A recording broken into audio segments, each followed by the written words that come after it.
This is Dr. Rob Harter with the Nonprofit Leadership Podcast, Making Your World Better. What does it take to be an effective nonprofit leader today? What are the biggest challenges? What are the biggest obstacles? How should nonprofits fundraise in an economy that is constantly changing? All of these reasons combined led me to start this show. And it's my hope that through this series, people can learn not only what it takes to be an effective nonprofit organization, but to hear from effective leaders who are successfully making a positive impact in their communities. We hope you enjoy the show as together we hear how they are making their world better.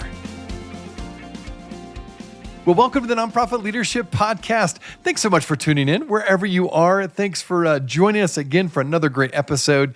Before I jump into the episode, I want to let you know that many of you know that I provide leadership and life coaching. And it's been so much fun working with clients who are leaders just like you, looking to grow personally and professionally. In fact, I know many of you who have reached out to me and found out about my coaching was through my podcast, so that's been fun. Now, what you may not know is that I also provide consulting services. In fact, currently I'm working for an organization to help them create a clear strategy and plan to raise $3.5 million to expand their organization. And so maybe you're an executive director, or maybe you're on staff at a nonprofit organization, whether it be small, medium, or large, and you sense your organization has hit a lid on growth, and you need a strategy as to how you can scale your nonprofit. Or perhaps you have a culture that you set out to create, but it's not the culture you have currently, and it's impacting your staff retention. Or maybe you're facing a major resource challenge and you don't know what to do. That's where I can help.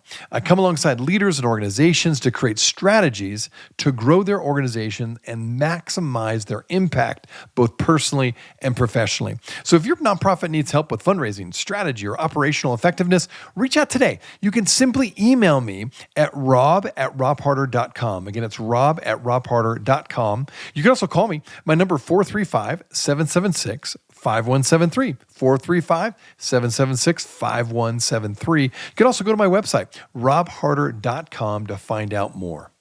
Okay, we've got Scott Key. He is the leader of Every Shelter, which is a nonprofit organization dedicated to providing shelter solutions for refugees. I don't know how much you've done research on the refugee crisis across the world, but it's huge and it continues to grow, sadly. And Scott really has this huge heart to want to do something about this massive problem. So we're going to talk a bit about what he does at Every Shelter and how he manages the huge need that's out there, and then what he can do without having mission drift, to be able to effectively impact the people that he's able to serve at this point, with an eye to growing his organization. So he's based out of Houston, Texas, but a lot of his work is in Uganda, specifically Kampala, Uganda. And I think you're going to enjoy hearing a bit more about how he's going about leading his organization. And this is an organization that has obviously both roots here in the United States, but also has an impact internationally. Well, I think you're going to really enjoy all that Scott has to say. As always, thanks for tuning in. Now on to the show.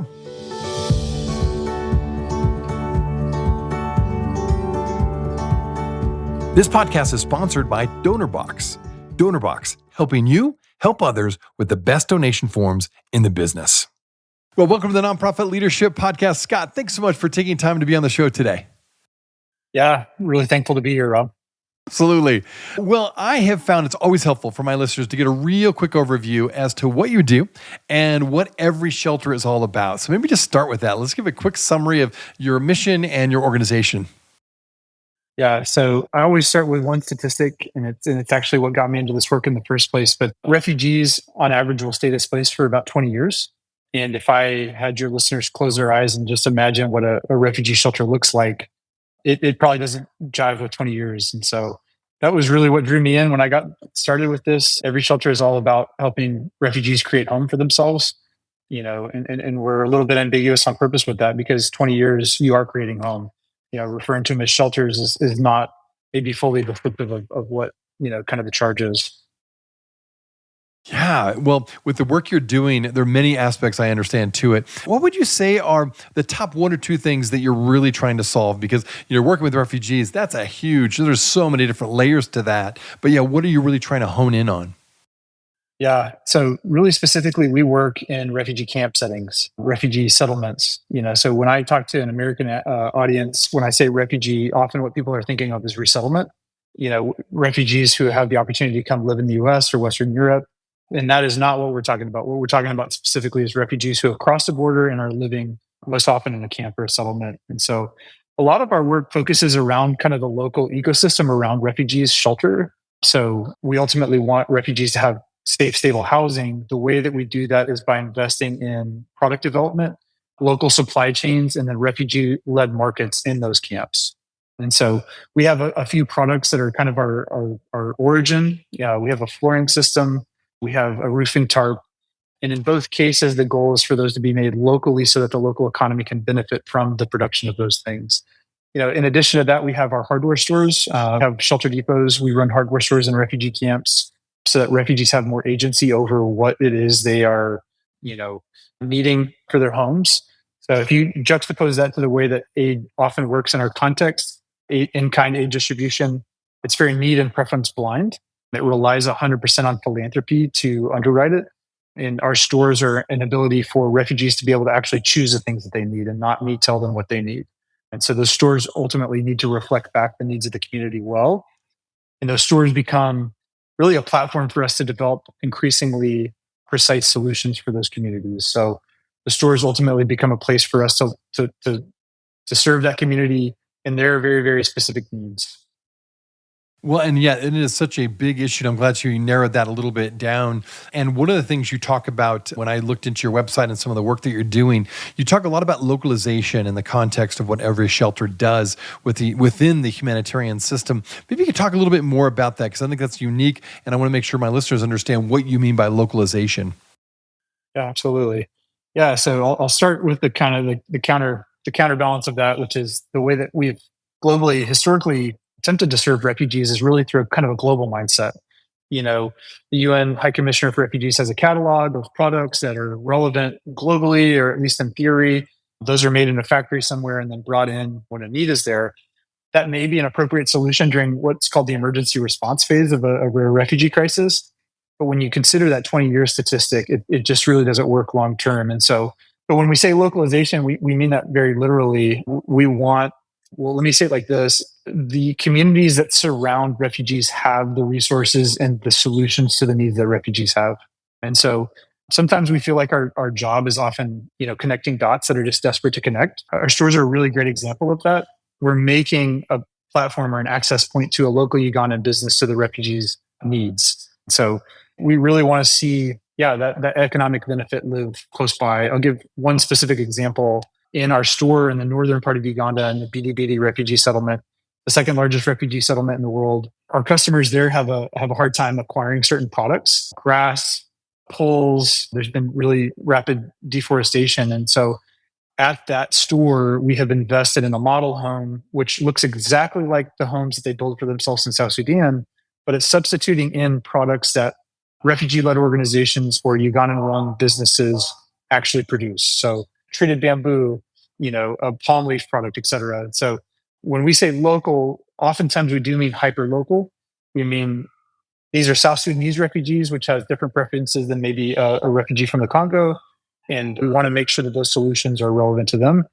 But even in the context of that camp, which you talk about, a subject like scale, there's 270,000 South Sudanese refugees living in this camp. So if you solve that problem in a local context, you're ultimately able to serve quite a lot of people. And so, yeah. Wow, that's 270,000 and just in that one camp. Talk to me about how you sort through just the immensity of it and feeling overwhelmed by all the needs of just that one example of one group. And I know you serve more than that, but talk about how do you sort that through as a leader? Yeah, it's pretty relevant question right now. I mean, there's so many things that we could tackle.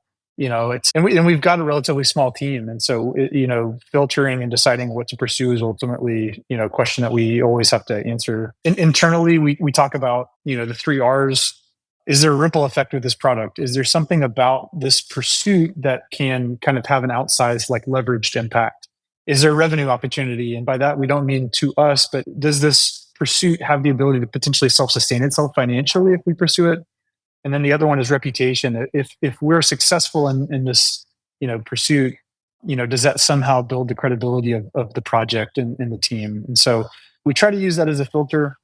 Our team and the work that we do, it looks a lot like a studio in the sense that we're taking in the needs of the community, we're turning them into pilots. If those pilots are successful, they're ultimately, they find their kind of final form in the form of the store. And so yeah, we are constantly confronted with, what do we take on? And we try to use those filters, and then we literally have a position in each refugee settlement that their job is effectively to be listeners. They're refugees themselves, and so they ultimately provide a huge voice into, hey, what truly are the needs of this community, and how can we respond? We'll be right back. Are you looking for an easy and effective way to boost your nonprofit's donations? Look no further than DonorBox, the online fundraising platform that streamlines your fundraising efforts, maximizes donations, and simplifies giving for your supporters. With DonorBox, you can create beautiful donation forms, accept digital wallet payments, track donations, and send auto receipts. And the best part? There are no setup or monthly fees and no long-term contracts required. So what are you waiting for? Visit donorbox.org today to get started. That is donorbox.org. Hey friends, thanks so much for listening to the Nonprofit Leadership Podcast. Many of you know that I provide leadership and life coaching. With my 30 years of nonprofit experience, I know firsthand how hard leaders like you work. I also know how important it is to have someone you can call on and to get help with the barriers and leadership challenges you will face both professionally and personally. I really want to help people thrive and become all they were meant to become by providing coaching and consulting services. And it's been so much fun working as a coach, working with clients who are leaders just like you, looking to grow personally and professionally. What you may not know is that I also provide consulting services. Currently, in fact, I'm working with an organization to help them create a clear strategy and plan to raise $3.5 million to expand their organization. So perhaps you're an executive director and you sense your organization has hit a lid on growth, and you need a strategy as to how you can scale your nonprofit. Or perhaps the culture you set out to create is not the culture you have currently, and it's impacting your staff retention. Or maybe you're facing a major resource challenge and you don't know what to do. That's where I can help. I come alongside leaders and organizations to create strategies to grow their organizations and maximize their impact. If your nonprofit needs help with fundraising, strategy, or operational effectiveness, reach out today. You can simply email me at rob@robharter.com. You can go to my website, robharter.com, or you can call me, 435-776-5173. I would be happy to provide a free sample coaching session or a consult to see how I can best be of help to you and your organization. Well, thanks again for listening. Now back to the show.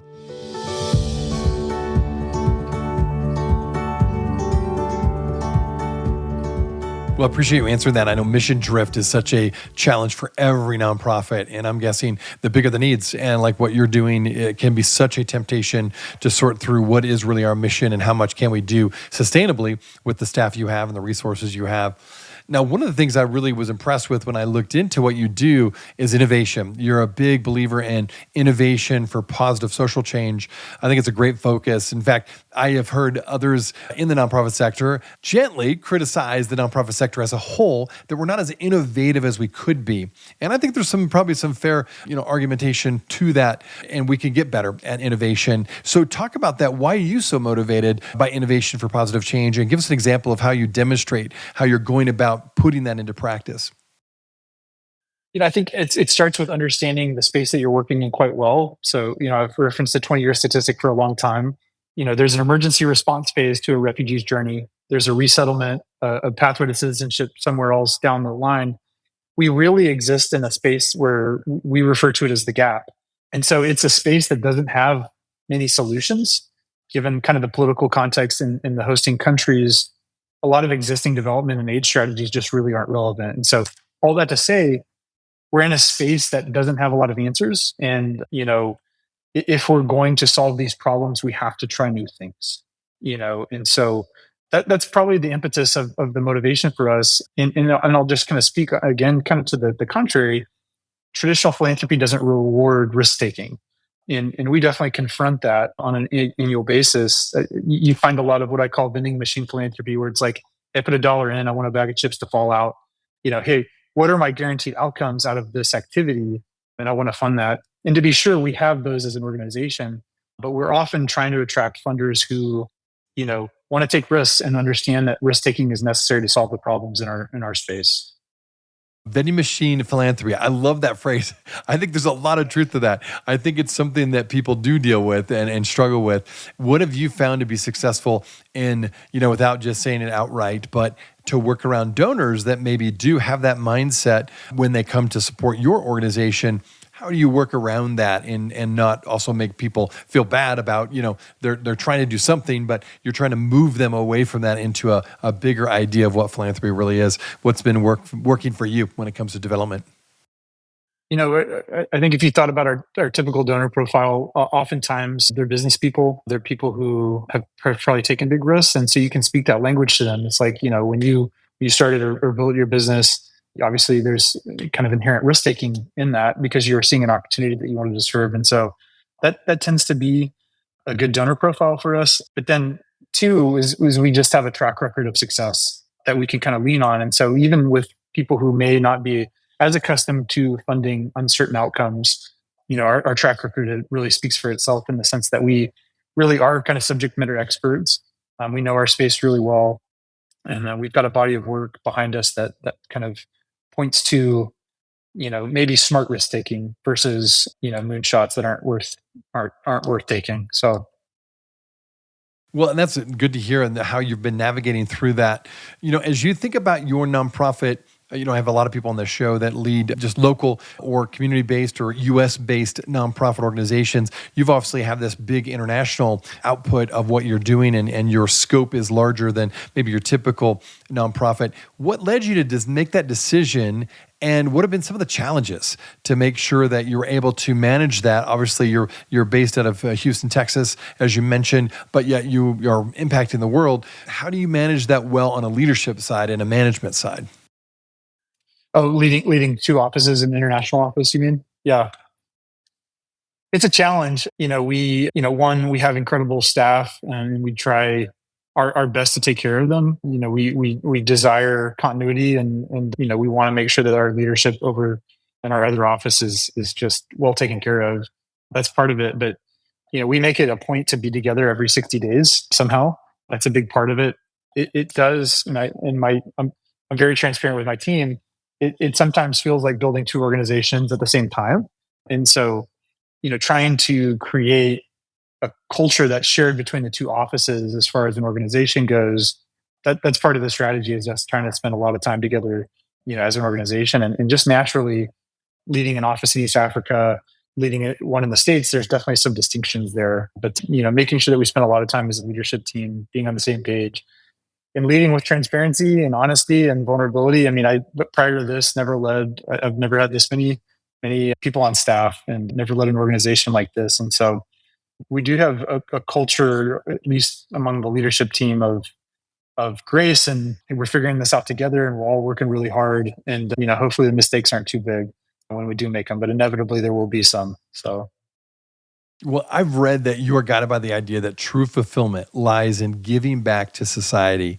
I really like that phrase and that sentiment even more. Tell us more about why this is so important to you, and why is it true in your mind? yeah, so I'm a Christian. It's part of why I got into this in the first place. I mean, my worldview from that faith perspective is very much that we should be about fixing things that are broken in the world, and specifically with the skills and education and the resources that we have doing that. I mean, I had early on in my adulthood people that kind of pointed to a path that used my construction management background, my architecture background, as a way of righting wrongs that existed in the world. And so I was just really infatuated with the idea of leading a life that built solutions for things that needed mending. And yeah, so it's a huge source of motivation for me on an ongoing basis. And I've found also for my team as well, is that, it's a blessing to be able to participate in this work on a regular basis. Yeah. Excellent. Okay, so as you look at the next couple of years, maybe even 3 to 5 years, where would you like to be? Where would you like the organization to be? What kind of impact do you want to have? Yeah. So we work under the UN umbrella, so UN High Commissioner for Refugees, and so I follow me down this rabbit hole. In under that umbrella, the next strata down are what are called implementing partners. There's 3,048 organizations registered with UNHCR to provide direct services to refugees. 3,048. We don't want to be 3,049. We want to be kind of the yeast and the bread. Seen really as the R&D for our sector. A lot of the partners that we work with in these settings, they have a presence in maybe 20 different countries, 24, 30.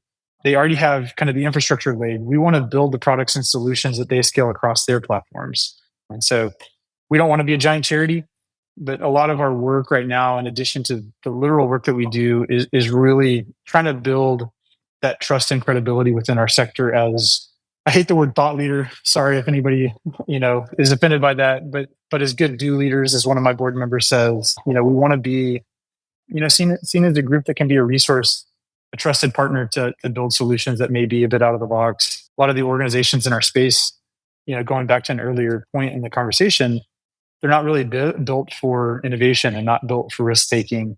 And we really want to be seen as an organization that can partner with those large organizations, develop solutions that really work, that then have the potential of scaling across their platforms. So, building that credibility, you know, we publish a lot of currently self-published books, but a lot of our work is really trying to disseminate our thinking and the activities that we do with the hopes that it builds credibility and then also maybe finds new partnerships. But then we want to be transparent and open source about the work that we do so that others can approach the work in a similar way. So I love that approach of trying to be more the R&D, as you said, to multiple organizations that then can turn around and scale that. I think it's a cool vision that I don't hear often.